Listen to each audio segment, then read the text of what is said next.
Godzilla is now in New York City.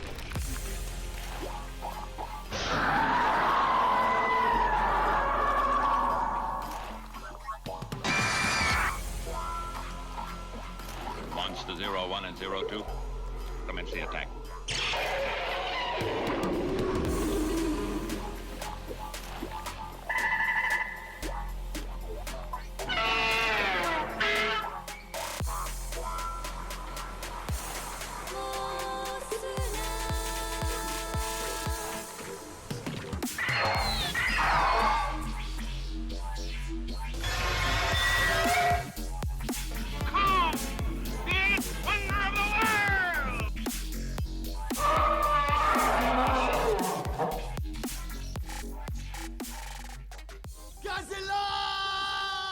Hello, listeners, and welcome back to Stomp This Way. I have returned safely from my travels to the north to Yankee Land. And I have returned unscathed. And it was nice. It was a nice trip to Maine.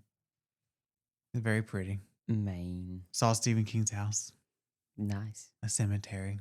Did you see any full service gas stations? No. No full service gas stations. I only stopped at one gas station. One tank of gas got us through the whole trip. We got a Kia Telluride. We wanted the mid-sized SUV, but they didn't have any, so we got the full-size Kia Telluride. But yeah. Anyway, how are you doing today? No, I'm doing How were you while I was gone? No, pretty good. Yeah, sure. Well, anyway. Today, what do we got going on today? We're venturing a little outside of our normal wheelhouse today. Although we've done stuff like this before. We have done Clash of the Titans, which is basically the same thing. Yeah. It's Ray Harryhausen, Greek mythology, blah blah blah. But yeah, we're doing an old school epic fantasy Ray Harryhausen movie. Jason and the Argonauts. Or if you go by the working title, Jason and the Golden Fleece. Either works. Either works. Either works is fine. And yes, I did read the epic poem. Oh, God. Because, I promised to read the novels these are based off of. And this is based on an epic Greek poem by Apollonius, Rhodius, whatever his name is. Rhodius. Rhodius. And then...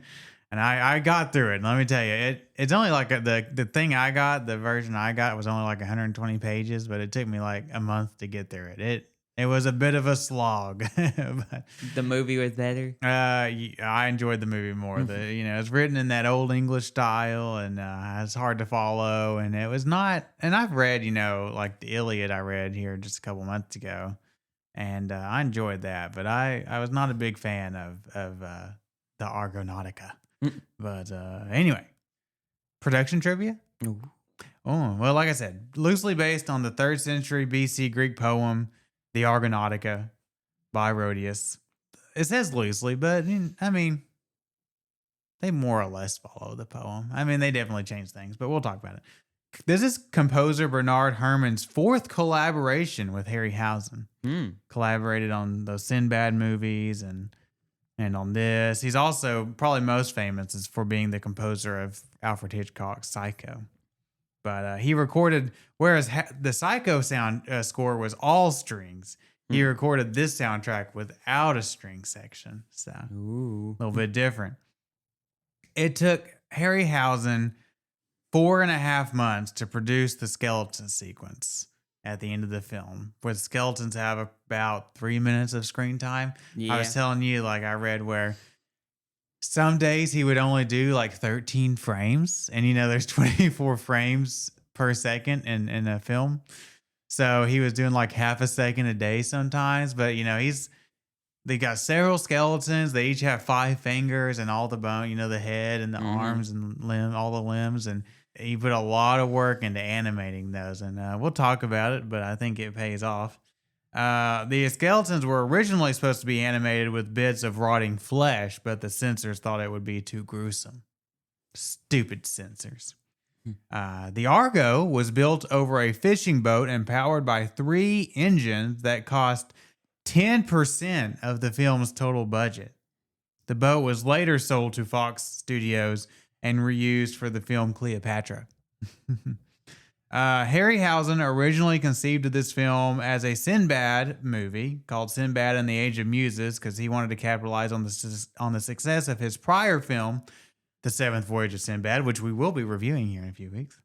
But decided to, just go stick closer to the original poem and do Jason and the Argonauts. The Talos puppet, of course, Talos is supposed to be this giant towering creature in the film. His puppet was only 14 inches tall. Wow. Barely over a foot. This was nominated in 2008 by the American Film Institute for its top 10 fantasy films list. And in 2004, Empire Magazine ranked Talos as the second best film monster of all time behind King Kong. I don't know about that. I don't know about that. And Harryhausen has called this his best film. So we can also debate that. But of course, we haven't seen all of his movies, but we have seen a few. We have seen a few. We've reviewed a few on this podcast. I don't think it's his most famous. I think, to me at least, Clash of the Titans is probably his most famous movie. I guess you could argue that. This would be right there with it, though. Yeah. You want to read the box office information for the listeners? The box office. The box office. Well, this movie was released June 13th of 1963. Ooh. With a budget of $3 million. And a box office of 2.1 million. That's right. And that's the Wikipedia. And I really couldn't find any of the additional box office information. I did read where it was a bigger hit overseas than it was domestically, but it was considered a disappointment on the box office domestically. But it, of course, found life in later decades and has become a cult classic. But anyway. As too many things. Let's listen to a trailer, and then we'll come back. We'll read off the cast and crew and a plot summary, and we'll talk all about Jason and the Argonauts. See you in a bit.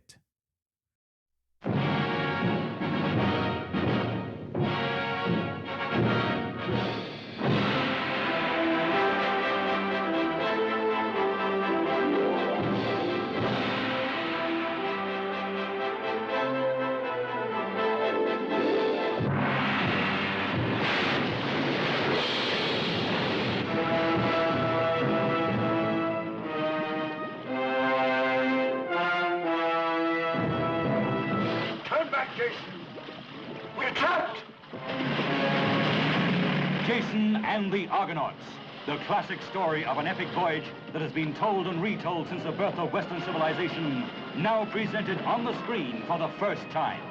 Pull! Pull! Do your hearts crack and your backs break? Jason and his band of Argonauts, the mightiest warriors the world of adventure has ever known, in search of the fabulous magic golden fleece. Where will you find this miracle? I have heard there is a tree at the end of the world, with a fleece of gold hanging in its branches. Here is the magnificent excitement of that legendary time when men like gods and gods like men lived and loved violently. Todd Armstrong and Nancy Kovac portray the classic lovers. Jason, the man who challenges the gods. Medea, who betrays a kingdom for love. Acastus, driven by a lust for power. Hera, goddess and woman, who defies the might of Zeus, king of the gods, who unleashes his fury at rebellious mortals. The Argonauts, caught in the clutches of the towering bronze giant Talos. The Argonauts, battling vulturous harpies. Jason, threatened by the seven-headed Hydra. Medea, the temple dancer, mysterious, exciting, and exotic.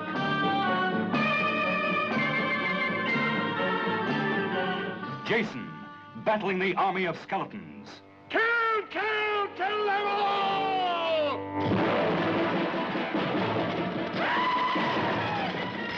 One man defying a universe of mortal and immortal dangers. Jason and the Argonauts. A search that became a legend.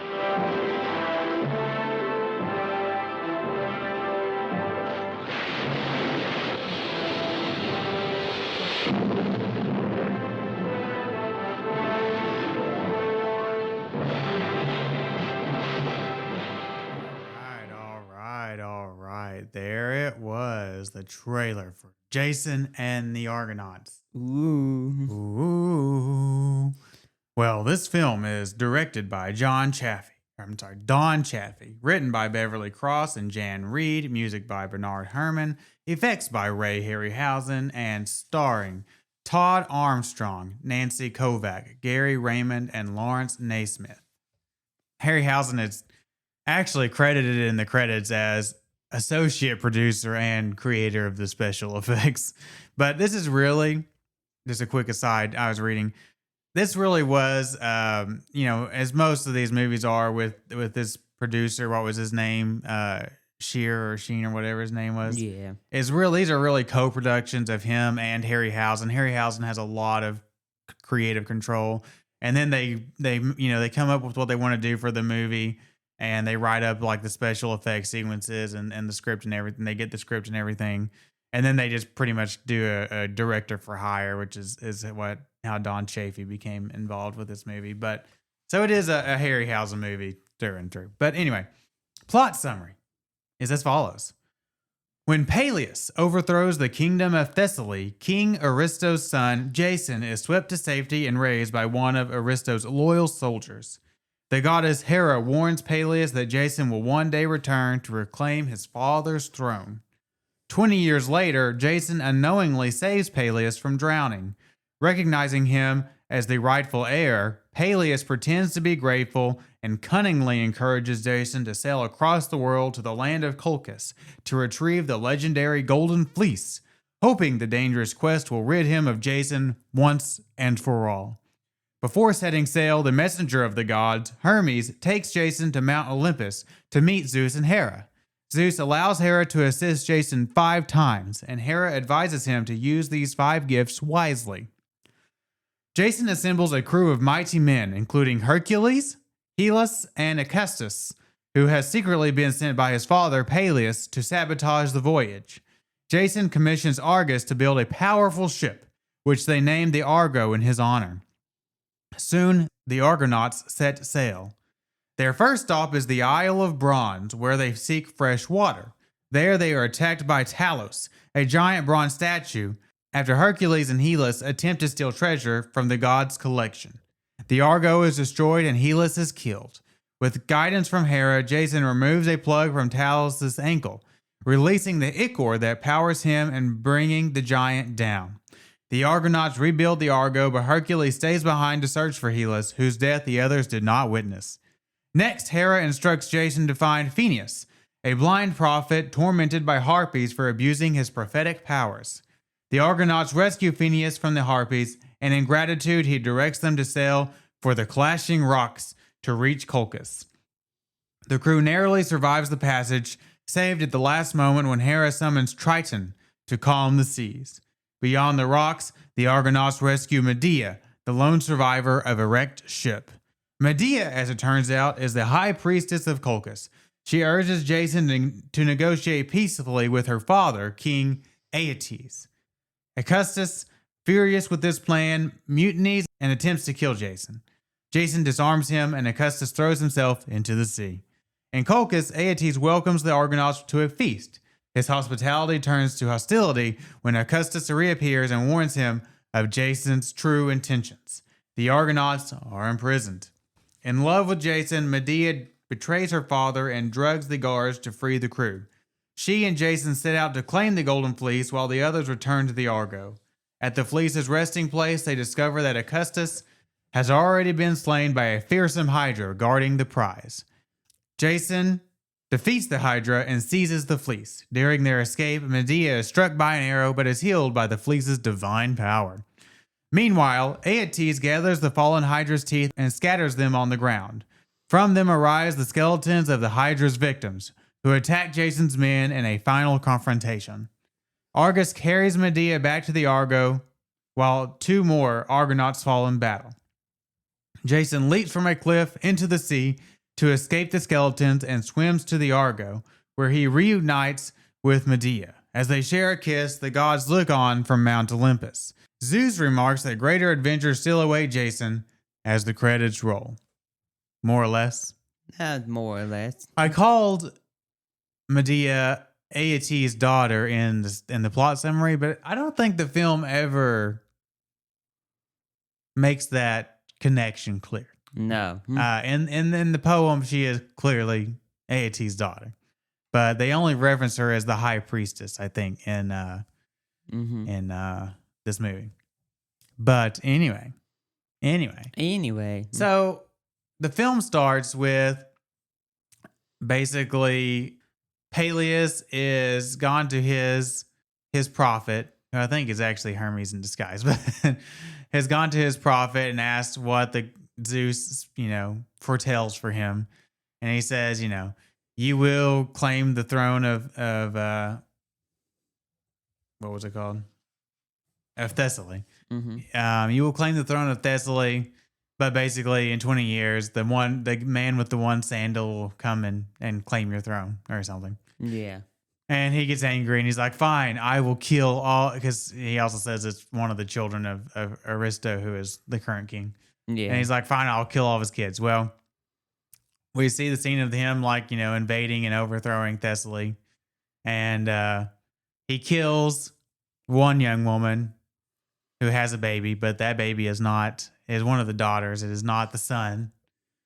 Jason, this is kind of one of those classic tales. We've seen it in a couple of, I think it was kind of the story of Clash of the Titans. We've seen it in a couple of Japanese mythology movies that we've watched of, the old king or emperor is killed, but his son is taken away and raised by somebody else, and then comes back later to, get his home back. And anyway, we don't see him taken to safety, or we never see like any of his childhood or whoever saved him. But he does come back. We see and rescues. Hera has, Peleus encountered Hera's statue at Thessaly, and Hera basically told him all that was going to happen. And Hera is unhappy with Peleus because he desecrated her monument or whatever. Yeah. And so she's being a total bee. She killed that lady while she was praying to her. Yeah. And she basically tries to drag Peleus into the water to drown him. And then the man with Jason, the one sandal. The one man with the one sandal. Jason jumps in and saves him. He doesn't know that it's Peleus. And Peleus figures out that he doesn't recognize him. And so, he tells, Peleus of his plan to go and get this golden fleece because, or he tells him that he could just kill Peleus, but he thinks that the people of Thessaly need a miracle to rally the troops or whatever. Yeah. So Peleus is like, why don't you go and get this golden fleece at the other side of the world? Yeah. And, at the come end back. of the world. Yeah. And he's thinking, well, this will get rid of Jason for a while at least. And Jason's like, okay. Yeah. And assemble the crew. Assemble the crew. And then, and then we get the scene, very much like Clash of the Titans, where, we had the human plot and then we had the gods, arguing with each other in Mount Olympus. Yeah. Same kind of thing here. We cut back and forth to Mount Olympus. And, Hera is arguing with Zeus because Hera wants to help the Argonauts, but Zeus doesn't really want her to. No. And because Jason's not a Zeus-fearing man. And, but Hera's like, okay, well, he prayed to me 5 times or whatever. Why don't you, or that lady prayed to me 5 times or whatever. Why don't you let me help him 5? He basically gets 5 wishes. She's like a genie and she's going to grant him 5 wishes. And Zeus is like, okay, whatever. And, but Hermes brings Jason to Mount Olympus, and, he meets with Zeus and Hera, and, they talk it over, and Zeus offers assistance. I'll give you a ship and a crew. And he's like, no, I'll get my own ship and crew. So he goes, and like you said, he assembles the crew. We get Hercules of Greek mythology. And then some other people, a bunch of other people's. Hellas is one of them that'll get a lot of screen time. Argus, who builds the Argo. Yeah. And they name it after him. He goes, and then what? He gets a good amount of screen time. And then Acustus, who is actually the son of Peleus. Yeah. See, I thought that was a little weird to me because didn't Jason see Augustus when he went and met with Peleus and all that? No. He didn't notice him standing right there? He wasn't right there. Came up to his father after the fact. Okay. And I know that Jason doesn't know that Peleus, but he does figure out that who Peleus was before Augustus mutinies. But whatever. So I'll give it that. Whatever. But Augustus is there. He's of course his, Peleus' son. And they build this weird, creepy, like wooden statue of Hera that they stick on the back of the boat that has like moving eyes and stuff. And it's like, oh, that's creepy. I wouldn't be able to sleep. But okay, whatever. And that's how Hera is going to like communicate with Jason through most of this movie. Mm-hmm. But anyway, so they set sail and they're sailing for a few days and they're already running out of water and stuff. And so is this his first wish to Hera? Where he's like, hey, help me find some water, some fresh water. And she's like, okay, well, at noon tomorrow, you'll arrive at the Isle of Bronze, but you better not take anything but food and water or bad things will happen. Yeah. And of course, so we've kind of got this duo of Hercules and Hylas. Mm-hmm. And they're kind of presented as Hercules is the bronze and Hylas is the brains. Yeah. And, anyway, they go searching and they find the golden statues that Hephaestus or whatever the god is that built the statues. Yeah. And one of them is of the Titan Talos. And they go into the little building under the statue and find like the treasure of the gods. And Hercules wants to take like this spear thing, golden spear thing. It's a hairpin. Giant hairpin. Yeah. And of course, they anger the gods, and Talos immediately comes to life and starts chasing the Argonauts across the island. And actually, a really cool scene where he like destroys the Argo, and they all run back on land. And a second wish, Jason asks Hera how to defeat Talos. And she's like, go for his ankles. Mm-hmm. And on the back of his ankles, he's got a big plug. Yeah. Where his ichor, that's like the Greek mythological stuff that powers the gods or whatever, is stored. I think it's supposed to look like steam and magma. Mm-hmm. Anyway, he unscrews it and it all pours out of Talos, and the Argonauts are victorious. Yeah. I will say one major there's a lot of differences, minor and major differences throughout. And I had a bit of trouble following the book, as I said, so I might not get all the details right. But one major difference that they do make is they definitely make Jason much more of a hero in this movie. In the poem, to me, Jason was just kind of a wet blanket. Like he really he was the leader of the expedition, yeah. But he didn't really do much. In fact, there was a couple of times in the poem where he's just ready to give it up and the crew has to talk him into keep going. But it's actually in the poem, it's Medea who defeats Talos, because Talos actually comes much later in the poem than he does in this movie.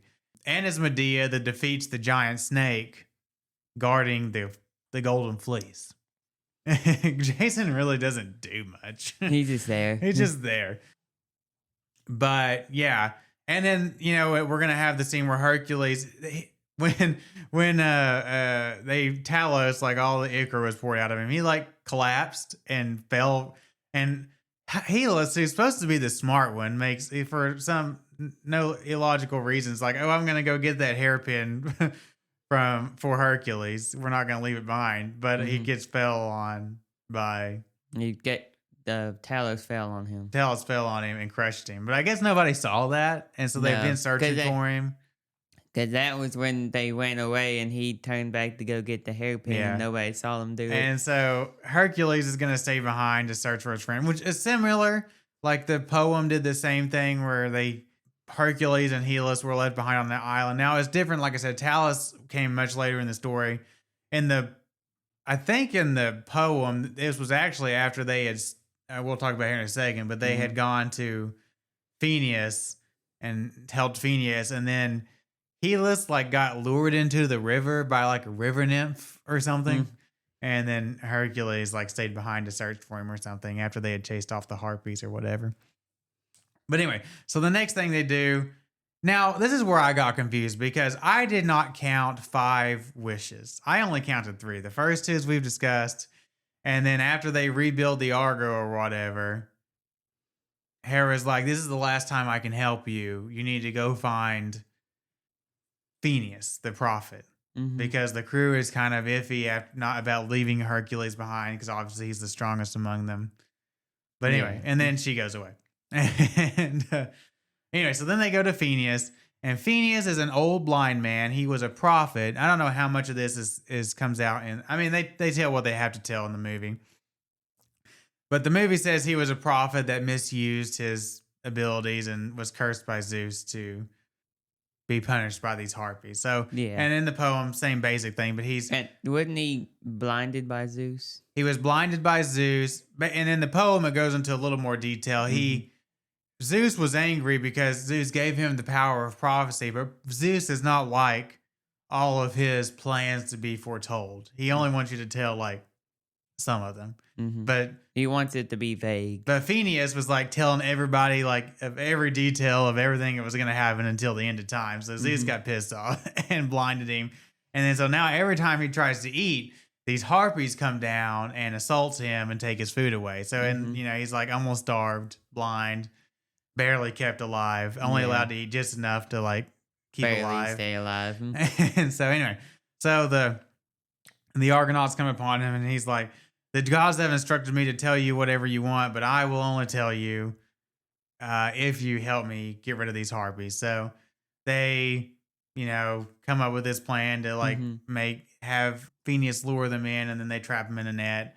And then I think in the poem they just like ran off the harpies, but here they like put him in a cage for like Phineas to torture. And he's like, "You'll have a feast every night. Now they only had to feast on your scraps." Yeah, and so they do that whole bit, and he's like, "Okay, well you need to go to Colchis." I think this is the first time they actually hear the word Colchis. You need to go to Colchis, and to get there, you've got to sail through the clashing rocks. And Jason's like, "What are the clashing rocks?" And he's like, "Well, they speak for themselves, don't they?" And anyway, so they set sail for the clashing rocks, and they're basically like this. It's this basically like this valley through these 2, towering cliffs or whatever. Yeah. And when you try to sail through them, like the rocks fall and the gods crush you. Make them fall. Yeah. Yeah. So anyway, they see a boat coming and it gets crushed. And then they're like, okay, well, we're going through anyway. But I guess Phineas had given Jason a little idol of, I thought watching the movie it was Poseidon, but upon some more research, it's Triton, the son of Poseidon. And so they try to go sail through, and they're about to get crushed, but he throws the idol into the water. And then also we cut back to Mount Olympus, where Hera has like moved the statue of Triton up to their location. And Triton, a big man with a fishtail, he's a merman. A merman comes out, and he basically holds the rocks apart. Yeah, while they sail through. And then in the remains of that ship that got crushed, they find Medea. And Tyler Perry is two other people. Two other people that nobody cares about them. They never say him. But Medea's like, I'm from Colchis. You need to go and basically negotiate with the king Aeetes. And then I don't know. Augustus acts all mad about this, although I don't know why he would be. He's like, we should just go attack. I think he's wanting them to attack so that they all get killed. But we should attack at night. We have 40 men. and Jason's like, against the whole nation? Are you crazy? But then he mutinies. None of this happens in the poem, by the way. Augustus does not mutiny all that. But he mutinies and tries to kill Jason, but Jason like knocks his sword away, and he jumps in, and then another guy jumps in after him, but I guess Augustus killed him. Yeah. And they think that Augustus is dead because there's like some bloody clothes that came back with the other guy. But he's not dead. They go to Colchis, and Jason meets with he he witnesses a dance. Turns out that Medea is the high priestess of Colchis. Yep. And he meets with Aeetes, and Aeetes at first seems all friendly and everything, and he invites all the Argonauts in for a feast and all that. But then he's like, "But I know what you're really here for. Thanks to Augustus." And Augustus all walks out all high and mighty. Mm-hmm. And they arrest all the Argonauts and throw them in the prison, in the dungeon. But Medea is in love with Jason. And so she drugs all the guards and sets them free. And I will say Medea is much more stoic of a character than she is in the poem. Mm. In the poem, like I said, she actually does a lot of the heroism because she's like a sorceress and she defeats the bronze statue and the snake and all that. But she also is constantly fretting about, oh, I'm in love with Jason, but I can't. I'm betraying my countrymen and my father. And Hera, please tell me what to do. And blah, blah, blah, blah, blah, blah, blah, blah, blah. And crying. It's like, Jason, you got to take me and wed me. And then when they go on their journey, he's like, you're going to leave me behind. But anyway, she's much more stoic in the movie. But yeah. Anyway, she sets them free and they go on the run. And her and Jason go to get the fleece. One of the others go back to the Argo, but Augustus has already tried to go get the fleece, and guess what? He got by the Hydra. Yep. The Hydra comes out, and again, Jason, much more of a hero in the movie, eventually is able to stab the Hydra in the chest and kill it. And then Argus comes back, and he's like, you gotta hurry. We heard the soldiers coming from Colchis. And so they grab the fleece, the magical golden fleece, and they're running. And then Aeetes, they get there, and he's like, gather the teeth of the Hydra. And they do. And then as they're fleeing, an arrow gets shot into the back of Medea, but they lay the fleece over, and it heals her. Golden fleece stuff. Golden fleece stuff.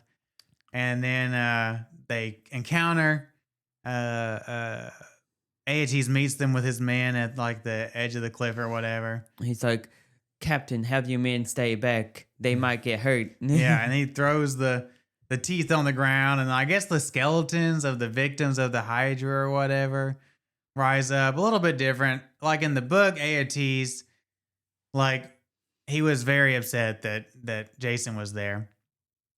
But he had set out like a challenge, and there was something about, I'd had a hard time following, these giant oxen who planted the teeth or something, and then undead people grew out of it or something. But I don't even think Jason he fought the oxen. I don't know. But anyway, these skeletons rise up out of the ground. Probably the most famous scene. Even if you haven't seen this movie, you've probably seen this clip at some point of the Argonauts fighting the skeleton. And two of the Argonauts get killed, but we don't care about them. Nope. And Jason eventually just flees and jumps over the cliff, and the skeletons follow him into the water and fall apart. And Argus has already taken Medea back to the ship, and then kind of ends a little abruptly. It feels like they're fighting the skeletons, and then he swims back to the ship, and they kiss, and they cut back to Mount Olympus, and it looks like Hera's jealous. I guess she wanted to be with Jason. I don't know, but Zeus is like, oh, don't worry, I've got more adventures planned for Jason. Sequel? No. Movie flopped. But and then the end. And that's it. Yeah. What did you think about it, Andrew? I thought it was an alright movie, It had its moments, had his moments, had not his moments. Yeah. I enjoyed it. Listen, it's more of a fantasy adventure than we usually do. I love these old Harryhausen movies and all the effects and stuff that we'll talk about.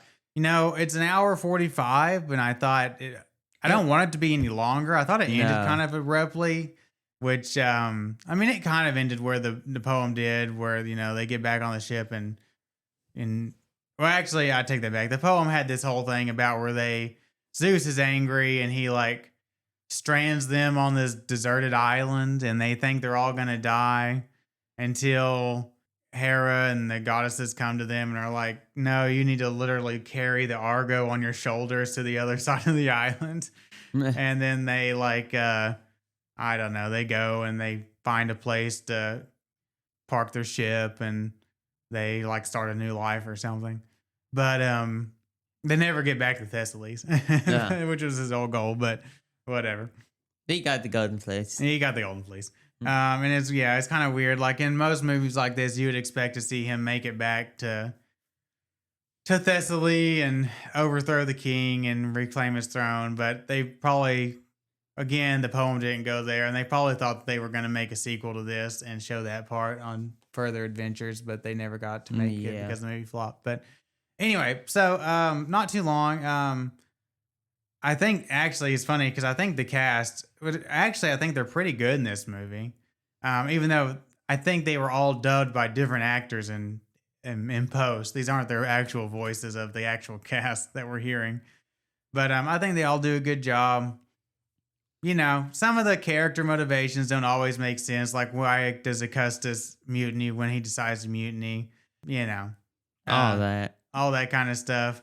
But why do they leave Hercules? Like, if I was them, I would never leave Hercules, my strongest man, the demigod, behind. I would wait for him to finish his little search. But again, they didn't pull him. Well, he said he wasn't going to quit his search until he found. Yeah, he's never going to find him because he's dead. But well, he'll find a body. He'll find a body, I guess, if he moves some of those statues. You know, there are times like, you know, in the fight scenes where you can definitely tell that the actors were instructed to just kind of swing their swords at thin air, and then we'll fix it later. But no, I had a lot of fun with this movie. Mm-hmm. And you know, pacing. You know, sometimes pacing is a little rough. I mean, but you know, like it's about 35 minutes into the movie when the first real creature, Talos, shows up.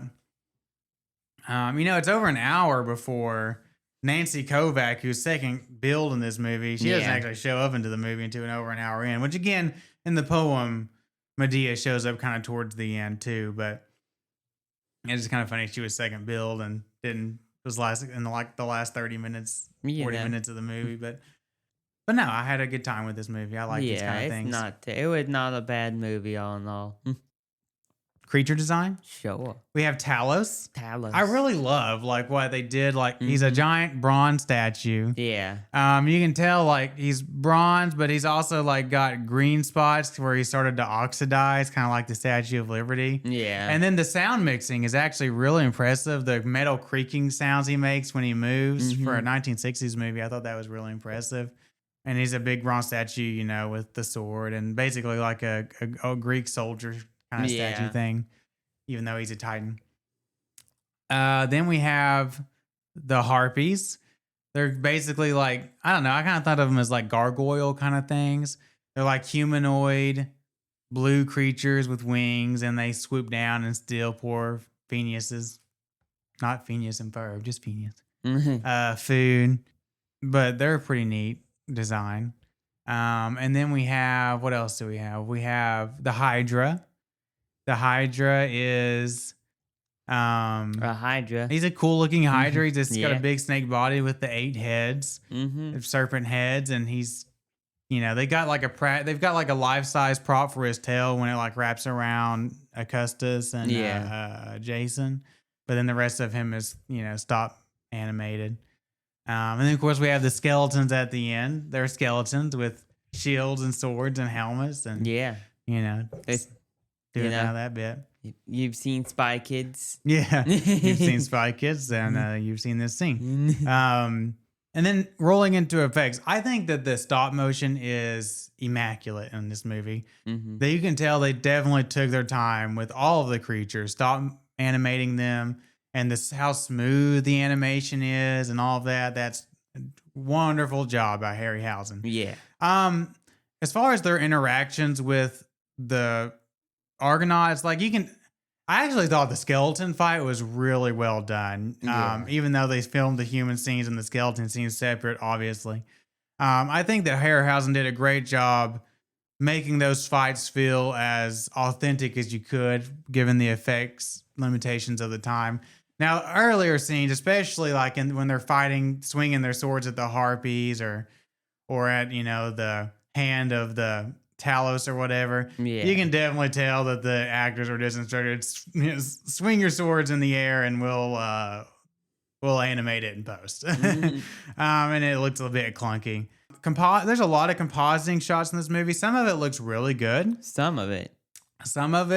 The stuff with Talos looks pretty good. Really good, especially like when they're doing these wide shots and the humans are like really small in the frame. Yeah. All that stuff looks like really good. Now, when they try to do more close-up stuff, it looks a little rougher. The worst sequence, at least the worst extended sequence in the movie, is the clashing rock sequence where you can tell they built like the set just like of the front of the boat or whatever, and had a couple of people stand on it. And then I don't know if it's a compositing shot or they just like, I think they may have just like projected the shot of the rocks on a screen behind the actors sitting on the little boat set. Yeah. And they would cut back. Now there's some real location shooting of that. That's beautiful. Great location scouting for this movie. A lot of great on set filming. The camera is, the filmography is really good. The cinematography is really good. Beautiful locations, some really great sets. But yeah, when they're doing like that rear projection stuff with the clashing rocks, that looks pretty bad. That's the worst visual part of the movie. And then, like I said, the stuff with the Hydra is really good, I think. And the way they intercut it with a physical prop of the tail and the skeleton stuff. All that really good. So mostly good. For an early 60s movie with as much stop motion as this had, I think really good job. Score is pretty good, you know. I like Herman's score. It's very similar to what he did for his other, I think, Harryhausen collaborations. It's this kind of, what you would expect from this Greek fantasy epic type movie, but it's big, it's grand. It's there. You hear it. I think it's a really solid score. And I like it quite a bit. Yeah. But anyway. Final thoughts? Go for it. Well, this movie is pretty good. I think it has, usual pacing issues which most movies have, but, they keep it pretty good. It keeps you entertained decently. And, it's scored, like we said, the score is pretty good. It fits the movie perfectly. And, you hear it, it's there. And the acting's not bad. The acting's pretty good for what they were told to do, And some things were not in sync because, they had to do a lot of weird things with the animation, They did the things way before animating it, so they had to just fix it at best they could in post. Yeah. And, the effect, like we said, effects is really good. Yeah. What they could do with it was really good. The skeletons and all the stop motion, of course, was good. Yeah. What do you expect?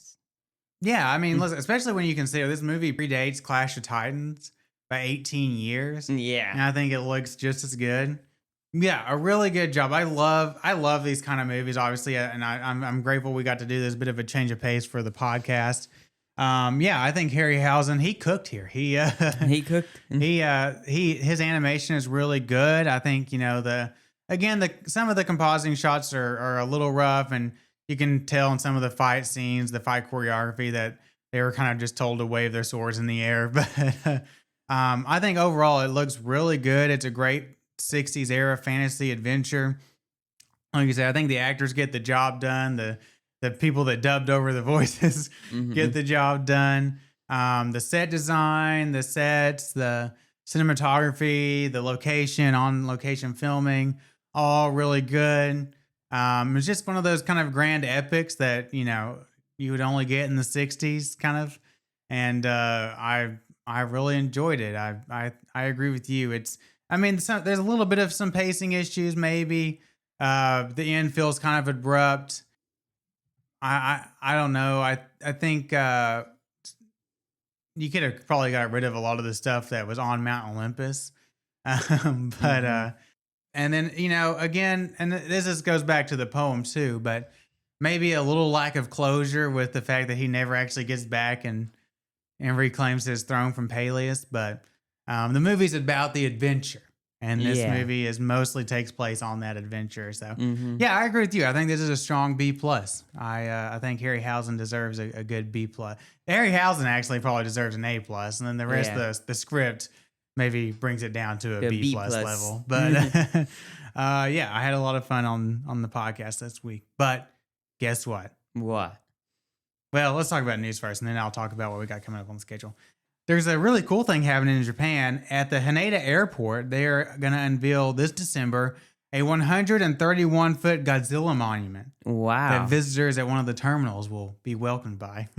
That was a big monument. That's a big monument. So. Hopefully a plane doesn't crash in. Well, I think it's like in the airport. I think Ah. it's like lengthwise. I don't think it's standing up 130 feet. Oh. But that'd be an airplane hazard, air traffic hazard. But anyway, that's cool. And then they did debut a new trailer and poster while I was on vacation for Troll 2.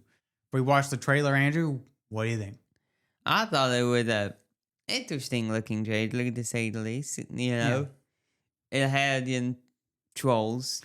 It had trolls. And, it had 2 trolls, it looked like, in the trailer. And they're gonna duke it out. Let them fight. Let them fight. Yeah. Style. One's, a good troll, and the other, it's a vengeful troll. Yeah, it's definitely going to be bonkers. Yeah. Yeah, and there's for some reason now there's a good troll and there's a bad troll and they're going to fight each other.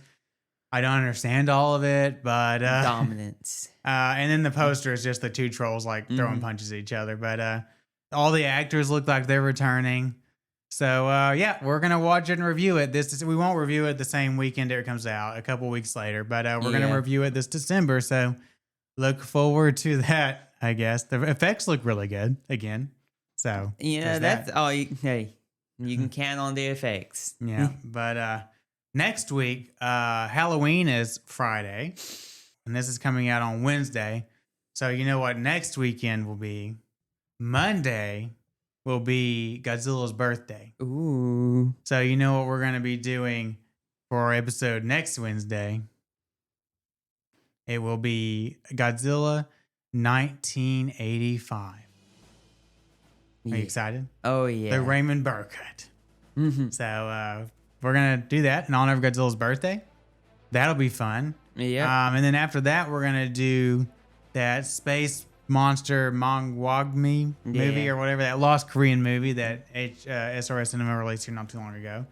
And then also coming up before the end of the year, like I said, we did some Ray Harryhausen here, and we will do his whole trilogy of Sinbad movies. Yeah. So definitely look forward to that. And then, of course, we've got Anaconda and Troll 2 coming up in December, towards the end of the year. So. Yeah.